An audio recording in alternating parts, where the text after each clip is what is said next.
Botafogo e Vasco da Gama. Antes da gente falar, vou botar dois caras para conversar com a gente que marcaram os nomes deles na história dos clubes, do Botafogo, o zagueiro Gonçalves, no Vasco da Gama, o Ramon, atacante, e foi em 97, principalmente, acho que o ano do confronto deles, que foi um ano em que o Botafogo vinha muito bem, campeão brasileiro em 95 e tal, foi campeão carioca em 97, e aquilo ali serviu talvez de alerta para o Vasco, que tinha um time excepcional, começar uma fase também, anos dourados do Vasco da Gama no final dos anos 90. Vamos ver como é que foi esse papo, tomando um cafezinho hoje cedo.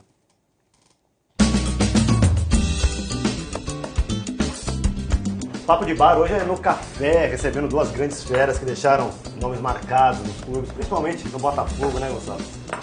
E no Vasco, Ramon. Vocês, aliás, protagonizaram uma rivalidade que no Brasil era Botafogo e Vasco, naquele momento, talvez fossem os principais clubes que estavam brigando tanto por título brasileiro como carioca. E acho que o ano de 97 foi uma virada, foi um ano muito marcante, né, Gonçalo? 97 sem dúvida, né? Acho que nós tivemos grandes jogos. As duas equipes tinham times com muita qualidade, times competitivos. E o Vasco, principalmente, né? Tinha uma equipe fantástica. E naquele ano, o Botafogo começou muito bem o estadual, mas já no meio do ano era natural, a curva já estava em decadência, né? E, enfim, a equipe já, o rendimento já estava baixando um pouco e o Vasco estava em alta, começando a... Talvez a vitória do Botafogo sobre o Vasco tenha servido de lição para o Vasco naquele ano de 97, que perdeu o estadual de virada, né? O Vasco era mais ou menos favorito naquele momento, e aí o Vasco terminou o ano campeão brasileiro. Como é que foi? Perder aquele carioca deu uma virada na cabeça do elenco? O Botafogo em 95 tinha sido campeão, e o Vasco em 97 estava vindo de uma montagem, né? Fazendo uma base ali, uma base forte, e Juninho, Felipe, Carlos Germano, eu, o Edmundo, todos esses jogadores que fizeram um grande campeonato brasileiro no segundo semestre. Aquela imagem do Edmundo provocando Gonçalves no Maracanã.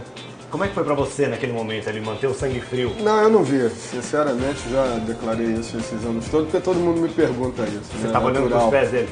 Estava olhando. O Edmundo, a gente tinha conversado na seleção antes, na Copa América. Assim, eu sabia que ele já tinha falado que ia me provocar durante o jogo. Eu conhecia muito bem o Edmundo. Já estava preparado. Já estava preparado. Então, assim, final de jogo, 1-0. E ele parou a bola, eu achei que ele estava descansando. Entrei no vestiário e os jogadores, todo mundo oriçado. Eu falei, caramba, o que houve? Aí que eu fui ver em casa na TV. Prefiro ver a Carla Pérez rebolando, a gente assiste os programas da televisão. Eu não tenho pretensão nenhuma de chegar a ser uma Carla Pérez. Bota a mão no joelho, dá uma baixadinha, vai mexendo gostoso, balançando a pontinha. Ele fez e ele levou a bola, o Jefferson. O Pingo vieram na cobertura, se eu não me engano, o Jefferson e o Pingo. E o Jefferson deu uma rasgada e quase foi expulso mesmo. Se tivesse pegado... Se fosse em cima de alguém menos experiente, talvez tivesse ido pra cima. Com certeza. Foi uma motivação, mas não foi o que culminou assim a nossa derrota no outro jogo. A gente sabe. Foi lógico, muito em cima da qualidade do Botafogo. Como é que você vê o momento atual do Vasco da Gama? Cara, a gente que passou pelo Vasco, né? A gente vê esse processo sempre acreditando, né? Que o Vasco consiga aí novamente disputar títulos. Para o vascaíno nesse momento é angústia, sofrimento, incerteza, né? Com o que vai ser essa temporada, principalmente quando começar o Brasileirão. O Botafoguense está feliz da vida, né? Botafogo nunca foi campeão da Libertadores, esse é um sonho maior. Não só da diretoria, da jogadores, O que você acha desse time? Da torcida. Camilo, Murtílio... É um bom time. É lógico que precisa evoluir ainda, tecnicamente, taticamente. É início de trabalho. Eu considero 2 meses de trabalho. É um espaço muito curto de tempo para que você consiga definir um padrão tático, ter o seu modelo de jogo bem desenvolvido, né, pelos jogadores. Está tendo bons resultados, principalmente em termos de Libertadores. É importante você aproveitar o fator casa e vencer os jogos em casa. Isso motiva a torcida, te dá confiança para o jogo fora de casa, que são jogos super difíceis, né? Por ser clássico, com esse momento do Vasco, você acha que se fosse no Maracanã, o Vasco e o Botafogo dividiriam as arquibancadas?